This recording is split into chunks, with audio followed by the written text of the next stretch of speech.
এখন আমরা একটু ঘুরতেছি, ঘোরার পর দেখে এদিকে আসো, আমার সাথে আসো। তোর নাম কি দেখছি না? তোর নাম কি? আমরা শহরের মানুষ দুপুরবেলা ঘুমাই, কিন্তু ওরা কেউ ঘুমায় না, দেখ সবগুলো দেখে বাচ্চা কাচ্চা ঘুরতেছে খেলতেছে। আসো নতুন কাউকে শহর থেকে যে কেউ আসে গ্রামে, মানে ওরা একদম মানে বাচ্চা কাচ্চা অনেক আনন্দ পায়, কেন জানি না। এদিকে একটা পুকুর পাড় আছে রে, আসো। ইয়া বড় একটা বাঁশের ঝোড় দেখছো?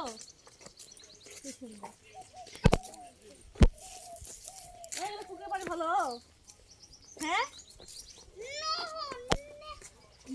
ভালো, মানে পুকুরের পানি কোনো ভালো না। এখানে আমি ভাবতেছি একটু গোসল করবো, কিন্তু পুকুরের পানি তো ভালো না। এই যে পুকুর দেখছো কি সুন্দর দাঁড়াইছা, এমন তুমি দোল খেতে পারবো মা? দেখছো এটাকে, এই বাঁশের ঝোড়টা দেখো কত বড়, এদিকে দেখাও। ওরে বাবা কি বড় রে, না অনেক বড়। এটা একটা বাঁশের একটা লাঠি, এটা চিকন লাঠি, এটা একটা বাচ্চা আমার দোল টোল খায় আর কি, খুব সুন্দর।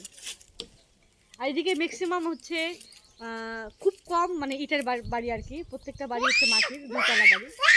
যার পাশে আসছি তারও বাড়ি মাটির। আমার লাগবে লাগবে, এটা আমার অনেক খুশি, এটা কি লাগবে, এদিকে আসো।